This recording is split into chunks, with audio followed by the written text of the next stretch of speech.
Good morning, Richard. Good morning. Good to be here again. And welcome back. It's nice to see you again.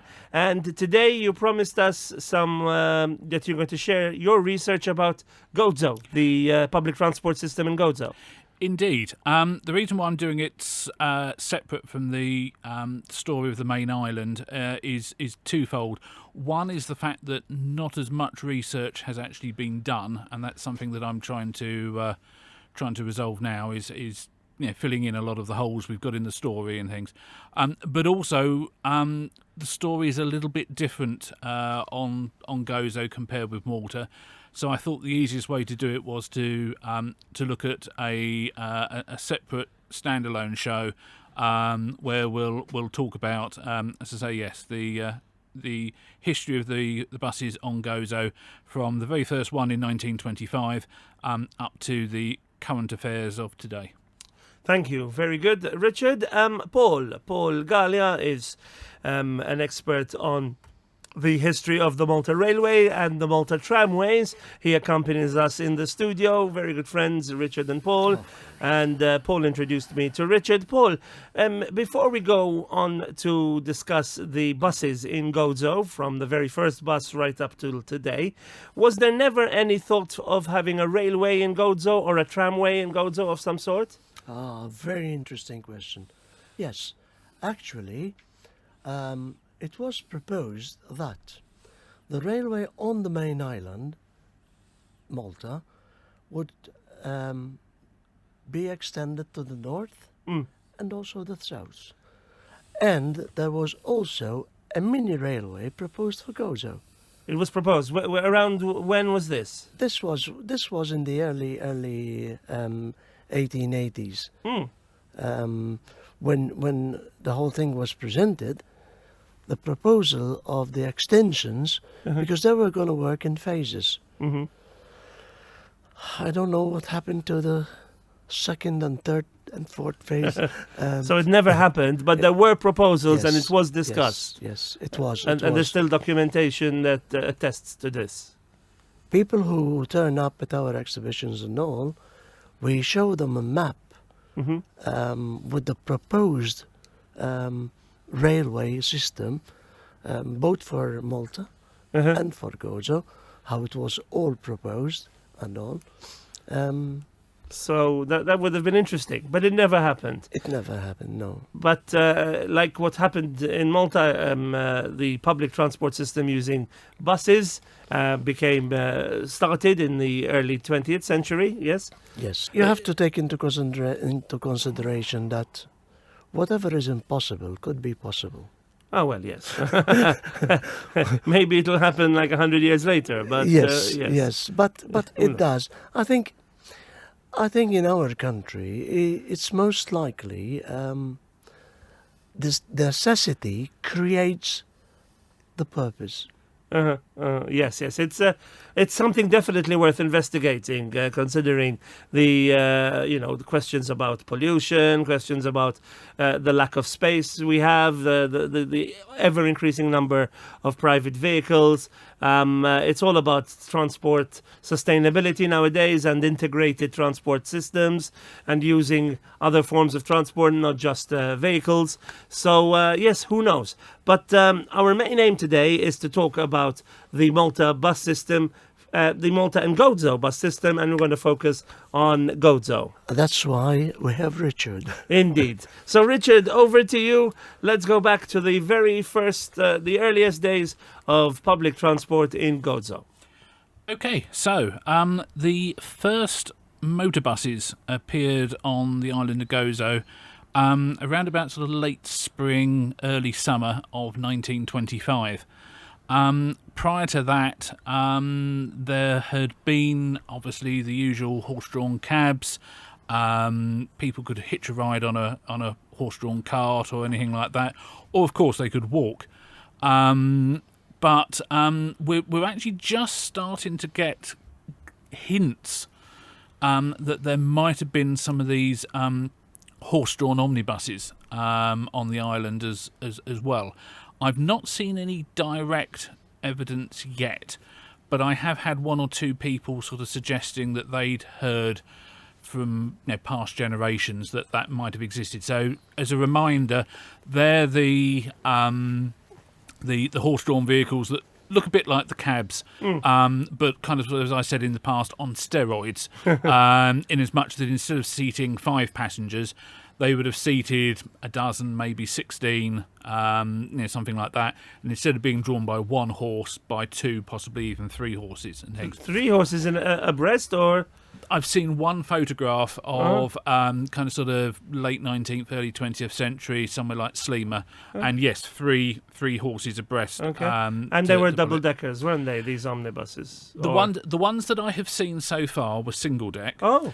But, again, it's a case of the limited amount of research that's been done on the subject in Malta.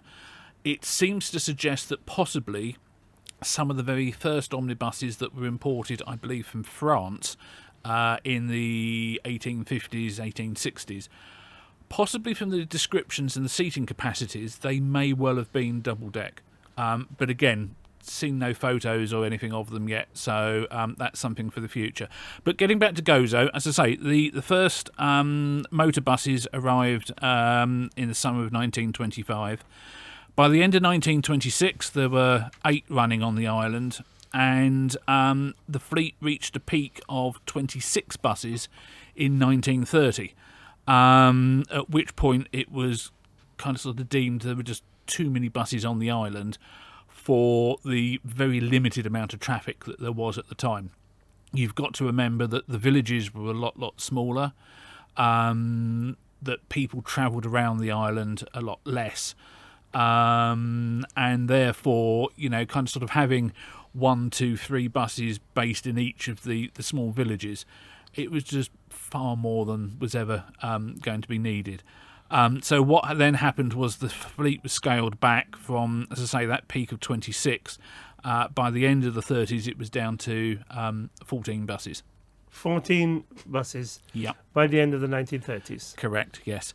So we're talking about kind of the start. I mentioned that there were 3 buses new during 1925. Which one was the first? Yes. Well, if you'd asked me that question about 3-4 weeks ago, I'd have quite categorically pointed the finger at a particular bus and a particular bus owner and that sort of thing. But it turns out that actually there's a couple of possibilities. There are 2 families on Gozo whose descendants have been led to believe that their particular forefather was the first owner of the first bus on Gozo. What I can say for definite is, regardless of who was the first, literally the first, they probably started running their respective buses within probably no more than a few weeks of each other. Okay. So it's going to need a little bit more digging, but if we go with the person who, up until recently, as I say, traditionally was regarded as being the first, that was a Loreto Schwireb from Arla. Now, he led an interesting life before he bought his bus. He obtained a passport in 1915 to travel to Tunisia for work. Whether he actually went or not, I don't know, but what we do know is he travelled to the USA in 1919, and that his brother was already living there and working in New York. But whilst I'm not 100% certain, we think probably Loreto did like a lot of sort of Maltese and Gozitans and headed towards Detroit to work in the motor industry. What we do know is that he obtained a US passport in June 1924 to travel back to Gozo. Oh. Now, I presume at the time, the fact that he had obtained a US passport seems to suggest that his plan was he was going to sort of become a US citizen, and that he was probably just kind of sort of travelling back to Gozo on a temporary basis. However, it looks as though once he got back, he stayed. So if he got his passport in the US in June 24, he probably travelled back to Gozo during that summer. Do you have any indication which company he worked for in Detroit in America? No, sadly Because not. they say that, like, the Ford Motor Company, for example, was one of the first to really pay good wages to its employees, and everybody wanted to work there, and they made a decent amount of money for the time, which is why he could sort of travel back to Gozo quite easily, and he probably thought about coming and going. I think that's just it. Sadly, the records that I've been able to sort of see online via some of the online family history websites, the international websites like Ancestry.com and Find My Past. All they do is they just tell you the fact that that they were heading to a particular destination within the US, or maybe if they appear in a census, they will say that they were living in, say, Detroit, working in the motor industry, but they won't be any more specific than that. I wonder, as an aside, it would be interesting for someone Maltese to go to these the big three, Chrysler, General Motors, and Ford in the United States, in Detroit, and look at their registers from 100 years ago and see what Maltese surnames would be on their registers as workers at the time. Huh? Indeed, what has become quite clear, because a few, as I say, I've been doing a lot of research into the people who work in the industry, and therefore been looking at some of these Maltese and Gozitan people who went off to the US and that sort of thing.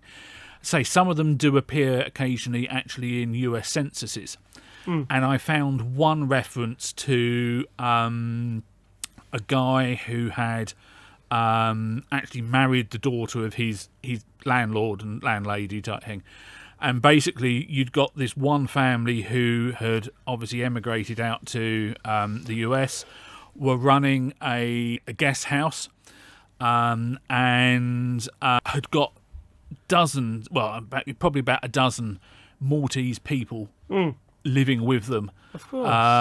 So obviously what tended to happen was you had a lot of single young men going out there, and they obviously missed the comforts of home and things. Yes. And therefore, if they could live with a Maltese family in a guest house and get probably proper Maltese cooking and or Gozitan, because we are talking about Gozo today. Indeed, so we mustn't forget and discriminate. But absolutely, that's a very good point. But it's fascinating, and as we always say, in those days it wasn't just get on a plane and go. It was so complicated and such an adventure to leave the comforts of Gozo and Malta and go to the other side of the world and live in a completely new place. Yeah, and bearing in mind the fact that they had to get to somewhere like the north of France or the south coast of England before they could then pick up a transatlantic ship.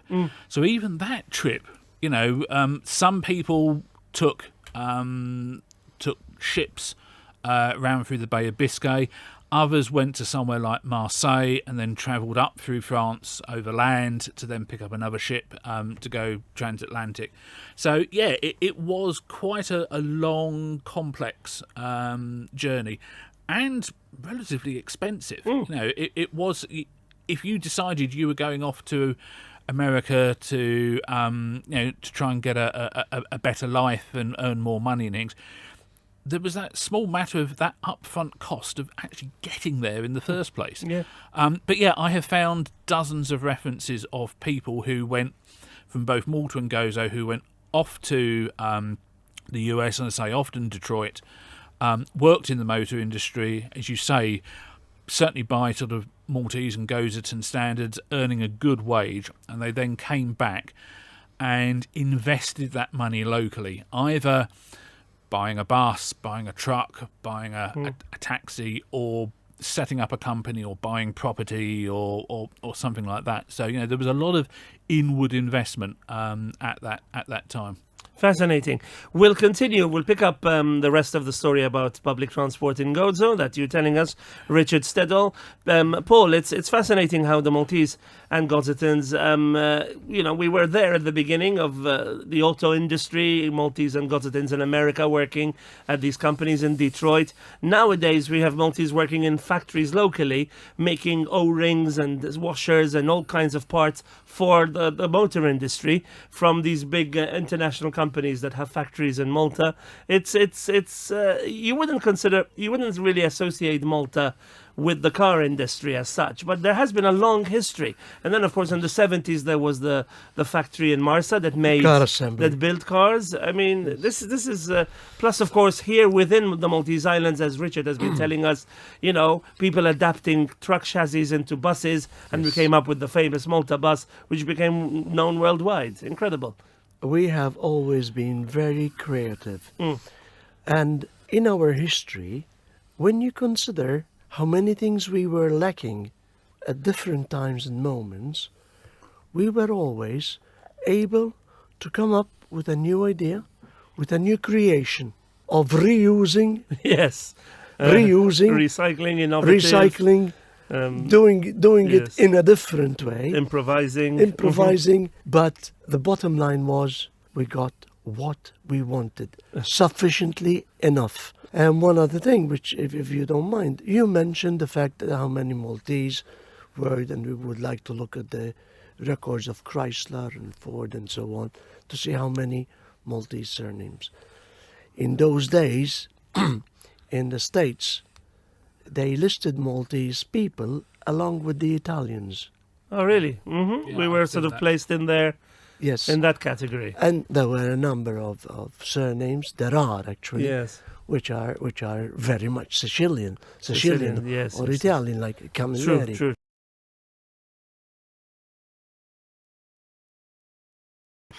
Richard Stedall is here in the studio, as he is every Monday, to continue the saga of the Maltese public transport system. Today, we're focusing on Gozo. Also in the studio, Paul Gallia, who has been researching Maltese transport for a very long time. And Richard is actually working with the Malta Archives on the Memorja project as well. So he's doing a lot of research, not just into the public transport system, but the people behind it. It's our social history, particularly of the 20th century. But today we're focusing on public transport in Gozo. A quick question, and then I'll let you tell us the story, Richard. Do you know how they got onto Gozo? They didn't have the sort of big Gozo ferry ships that we have today with vehicles, right, in the 1920s and 30s. How did they get the buses to Gozo? Or did they get built over there? But in any case, they had to get the chassis there. Or the research hasn't yielded anything yet. We've not found any kind of sort of direct evidence as to, you know, kind of which ships they used to get them over there. What has become clear is that, other than maybe sort of one or two exceptions, all the buses for Gozo were actually bodied on Malta by the the mainstream bus builders and things. So they were sent over complete. So my guess is something like a barge or something like that. Bearing in mind all vehicles over there would have had to have been shipped one way or another, even the cars and the motorbikes and that sort of thing. Tractors. So we've not found any photographs yet of vehicles being unloaded and things that presumably at Memorja, but it's something I always sort of keep an eye out for. So yeah, they were bodied on Malta and then shipped over there somehow. Right, so continue the saga. We were in the 1930s, I believe. Okay, we were in fact, which we were still in the 20s. We were talking about who possibly owned the first bus. So I was telling you about the guy Loretto who had gone off to America. As I say, he was back in Gozo, certainly probably sort of by summer 1924, and he obtained a Ford chassis and had it bodied. We think probably an extended Model T, and that was bus number 144. And there's actually a very famous, well-known photograph, side-on photograph of that bus taken in Victoria, 1925, 1926, showing the vehicle saying Victoria Hire Service along the side. Although Loretto had been the initially he drove it himself. He was actually a businessman by trade, and therefore had other businesses and premises and that sort of thing. So he quickly actually employed a driver, and that driver for a number of years was Antonio Borges, also of Arla. And it's Antonio who appears in the picture with the bus, and then there's a whole number of kids all hanging out the window and smiling and that sort of thing. Actually, it's rather sobering to think that even the youngest of those kids, who are probably only sort of 7 or 8 years old, are now all probably gone. You know, but you know, we're talking about something that was taken, a photograph that was taken a good 95 years ago. So yeah, anyway, he, as I say, he had his bus in Arla. One story that has been handed down, and I'm still trying to find out some more information about, was it was reported that not long after he got the bus, one morning he was getting it out of the garage in Arla, and someone actually fired a gun at him or the bus. So we're still trying to find out more about that, but that would have been around about, say, 1925, 1926. Obviously, someone was not happy at the idea of these newfangled motor buses arriving on the island. So, but Loreto sold his bus in the early 30s, and he concentrated on his other businesses in the likes of sort of Victoria and Marselthorne. And he eventually died aged 70 in 1968. He actually died in London in a hospital, and was then flown back in a coffin, and is now buried in the main cemetery at Arla. So the second possible kind of sort of first bus owner has come to light in the last couple of weeks. And that was Paolo Micallef. Now, he was born in 1878 in Victoria. Very little kind of sort of known about him at the moment prior to him getting a motor bus also in 1925. But he is one of those who might possibly have worked in the omnibus trade. So again, I'm trying to sort of do some digging on that. But as I say, he also bought a bus in sort of late spring, early summer 1925. We think it was a Chevrolet. And he lived and had his bus garaged in the centre of Victoria, almost directly opposite where the modern-day bus terminus is. Now, obviously, at the time, kind of sort of 20s, 30s, buses coming in from different villages terminated in different squares dotted around the centre of Victoria. And it wasn't really until the 50s, 60s that the first central bus terminus, where everything came in together, was built on the site of the current terminus. But yes, his house and his garage for this bus was almost directly opposite where the modern day site was to be built. Sadly, he died at a relatively young age of 53 in 1931, and his bus passed on to his widow, and she then sold it on in 1932.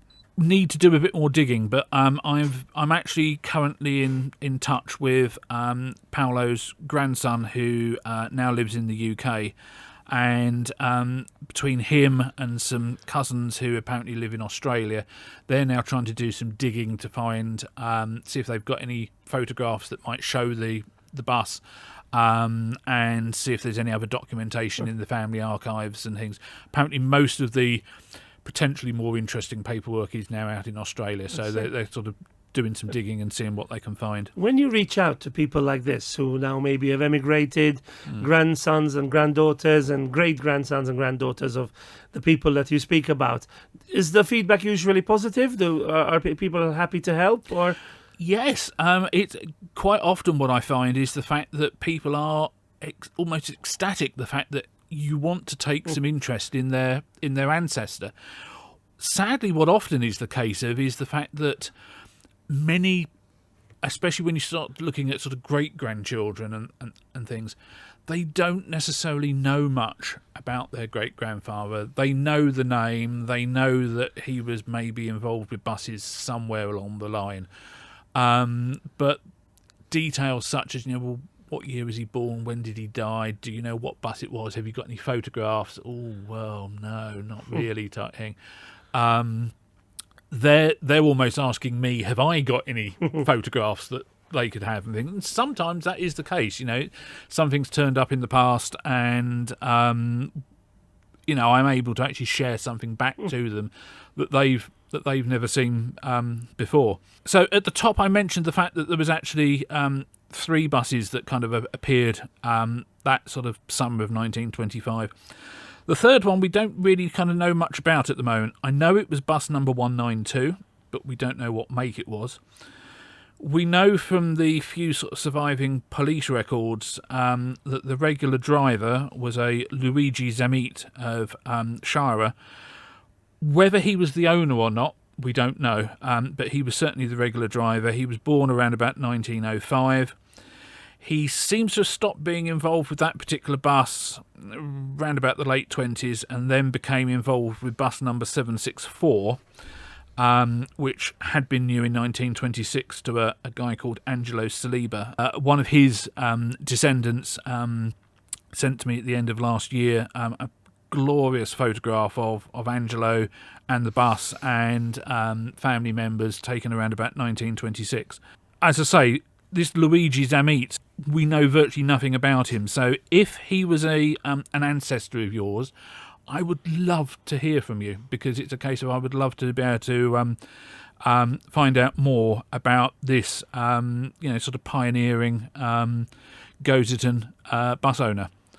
So this is an appeal to listeners. Yes. Anybody, if on the off chance you know of this Luigi Zamit, or he was an ancestor of yours, or you know someone who's descended from him, I would love to hear from you. And as usual, the contact details will be at the end of the programme. Indeed. So basically, Malta Bus Archive, they can search online. Yeah. But we'll tell them at the very end. Indeed. So there were a number of families who started to be involved with buses in the late 20s and early 30s, and some of those are actually still in the business today, or at least were until sort of relatively recently. And it's fascinating being able to kind of sort of track down, at least often some cases, sort of 3 generations of bus owners in the same family. Now, it had been my plan to last year really start to sort of kickstart the programme of going out and talking to some of these families and talking to people who themselves used to work in the industry and are now retired. But obviously COVID kind of hit that on the head. But a combination of the fact that obviously COVID restrictions are now easing, plus the National Archives, we now have in our Memorja team a colleague called George, who's based on Gozo, and he has already started going out and having a chat with a few people for me. It's obviously far easier for him to go out and talk to people than it is for me to spend a couple of hours to get from Rabat over to Gozo on the bus and the ferry and things. Indeed. So Rabat and Malta, which is where you live. Yes. And where the archives are as well. Indeed. But so hopefully this coming year we'll be able to, the rest of this year we'll be able to really start the process of going out and talking to people. Because although I've got, you'll hear me sort of talking today and you think, oh, obviously a fair bit of research has been done and things, there are still some really big holes in our knowledge of the people, to a certain extent the buses and the routes and that sort of thing. And the only way we're going to stand a chance to fill those holes is to go and talk to people who either used to drive the buses or own the buses, or, to be honest, in this particular case, who are regular passengers on the buses and who may be able to tell us some information. One thing that we're desperately trying to find is the fact that obviously up until certainly the changes of 2011, when you talk about Gozo buses, most people think of them being grey with white and a red band around the middle. Indeed. But that livery only became kind of sort of universal on the island from about the early 50s. Prior to that, it had been one of several colour schemes on the island. It was primarily used on the 2 key corridors from Victoria down to the ferry at Memorja and across to Marsalforn on the north coast. And then the other village routes often had their own liveries. Now, unlike in Malta, where you'd have a fleet of 10, 20, 50 plus vehicles in a particular route livery, on Gozo, because the fleet at the time was only 14 buses, round about half of which were in the grey, white and red band livery. A lot of these other secondary routes, there might have only been one, possibly two vehicles painted in that colour. Now, what we've been able to find in the last couple of days is someone who is he's a priest. He is now in his late 80s, and he's been able to confirm the route colours prior to the early 50s for two of the routes. The Nadur route, he said, was blue. He thinks possibly a light blue colour. And the route to Arb was apparently yellow. There may also have been some red buses and some green buses, but what routes they were on and what shades, we don't know. So one of the things we're going to try and do, again, is find some people who are in their 80s, possibly even in their 90s, who remember from when they were young. Even if they can just remember one route. My route was Arla. I used to travel into Victoria on the bus from Arla.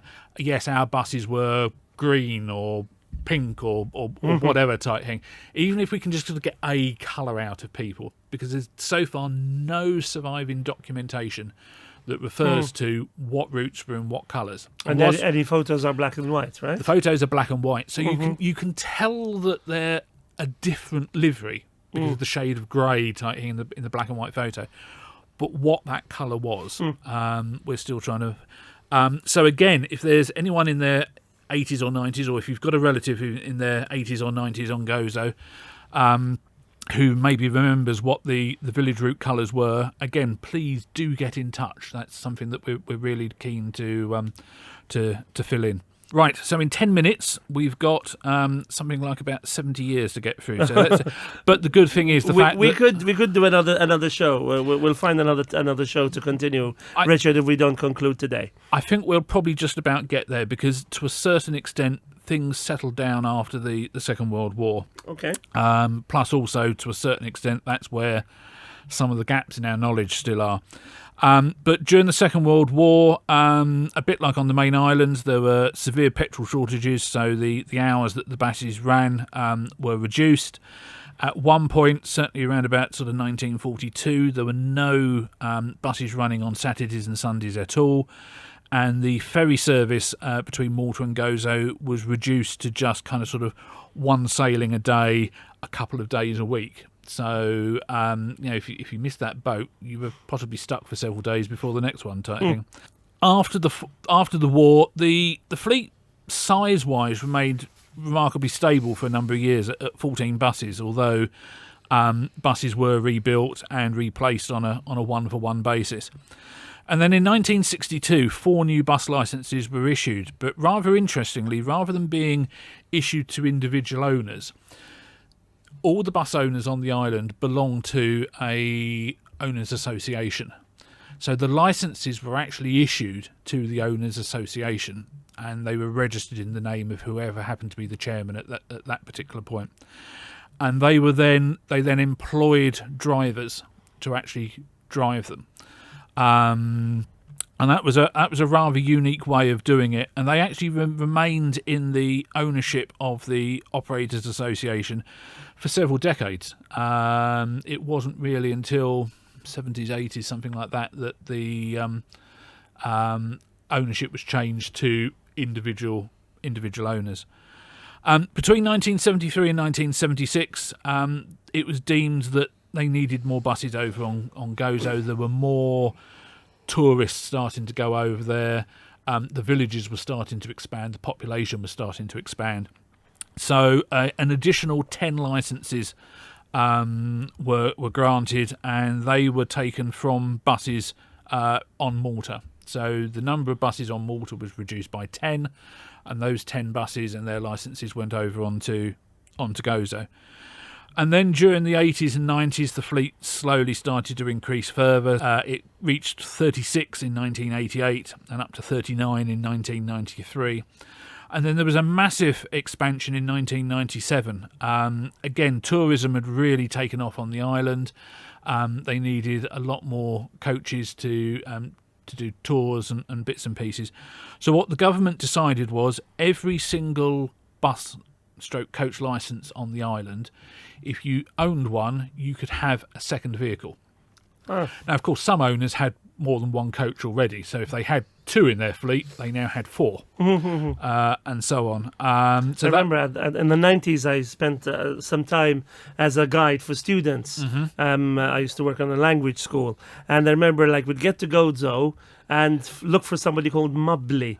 I don't know if you've ever maybe interviewed this fellow or whatever, but he would sort of assign which bus your group was going on to. yeah. First thing you do is find Mubley as soon as you arrive in Imjar, and he'll tell you which is your bus. Yeah. So, it's a case, as I say, the fleet was doubled to 78, and that was used on tourist work, local private hires. Obviously, the school trips into school in the morning, back out from school in the afternoon, as well as the local bus network. But the local bus network, compared with what was operating on Malta, up till 2011, remained remarkably patchy. The main route down to Memorja had a decent service that was tied into the ferry, so every sort of 45 minutes. There was a reasonable service over to Marsalford, including kind of into the evening a little bit. But most of the other villages, they had a few buses in the morning, not much during the middle of the afternoon, partly because most of the buses went off to do the schools and things, and then maybe a journey in the afternoon peak to take workers back home. And that was kind of about it. So all that changed in July 2011, when, like on Malta, the local bus services were handed over to the newcomer Arriva, who were asked by Transport Malta to run a much expanded route network on the island. So not only were more places served, virtually every village on the island now got a decent bus service from early in the morning till into the evening, normally on an hourly basis. But what this indirectly had the result of doing was the fact that it meant that more and more tourists now made their own way around the island because there was a much better bus service. More and more of the school children used this improved local bus service, so there was fewer buses needed to do the afternoon school run and things. And what this meant was, along with things like open-top double-deckers appearing on the island as well, the number of buses needed dropped off again. And after 2011, the size of the fleet fell. It's now around about 50 coaches and midi coaches, plus around about 17 buses used by MPT on the local services, 13 open-toppers, plus obviously a number of minibuses doing schools and private hires and things as well. So that kind of sort of brings us up to now, but what of the future?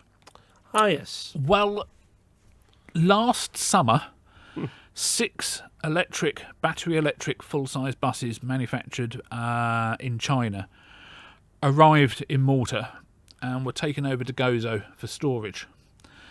And they've remained there ever since, as far as we know.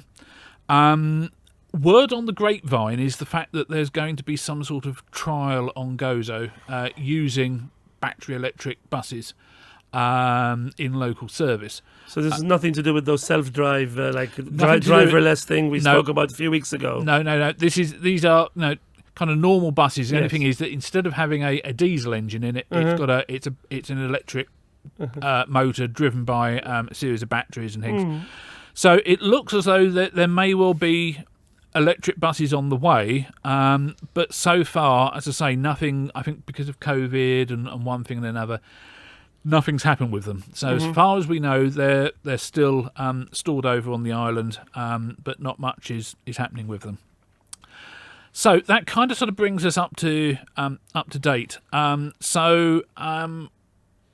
Contact details. Yes, please. As usual, if you want to contact me via email, you can do so via Malta Bus Archive, all as one word, at gmail.com. There's also a Malta Bus Archive Facebook page. If you just go onto Facebook and search for Malta Bus Archive, it'll soon take you there. There's also a Malta Bus Archive YouTube channel, and as well as some video lectures produced last year. Each week after this show's broadcast, We do an audio-visual version so that not only can you re-listen to the show, there's a number of images that sort of illustrate what I've been talking about, and those get uploaded there as well. So we would love to hear from anybody on Gozo who is involved with the bus industry. Yes, and you've heard the contact details there. There's also the Campus Brunch Facebook page that you can contact me on, and I'll be placing the recording from YouTube that Richard puts together from this broadcast onto our Campus Brunch Facebook page in the next few days. Paul Gallia is also with us in the studio. I would like to, if we have time, to ask one question. We have 1 minute. Okay. Or maybe 2, max. Anything about the Gozo Mail Bus? Yes. So the Gozo Mail Bus. That was a unique service that ran from Valletta up to the ferry at Marfa, as it was then. Painted in post office red. And unlike all the other local buses, it included a red roof. It didn't have a white coloured roof. And its primary task was to actually carry the mail up to the ferry. So it had underfloor lockers under which sacks of mail and things could be put. But if you were also travelling across to Gozo on one of the ferries, it would take paying passengers, but they couldn't be dropped off along the route. So if they got on the bus in Valletta, they could not get off the bus until they got to the ferry terminal. Okay, and then it would get on the ferry and go to Gozo, or unload. No. It would then unload, and Marfa. then there would be something on the other side to collect the mail and things. But there were a couple of generations of that, and the last one, I think the bus stopped being used like that in around about 1968, 69.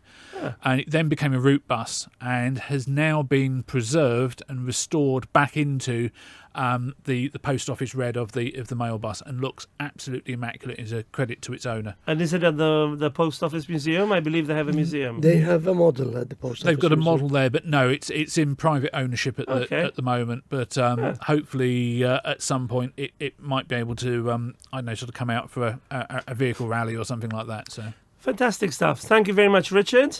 And good question, Paul. Thank you for bringing that up. And we'll hear from you again as well, the both of you, next today week, Monday. Indeed. It'll be June. It'll start to get hotter. What should we discuss next week? So next week we return to the main island of Malta, and we're looking from the late 40s through to the 50s and 60s.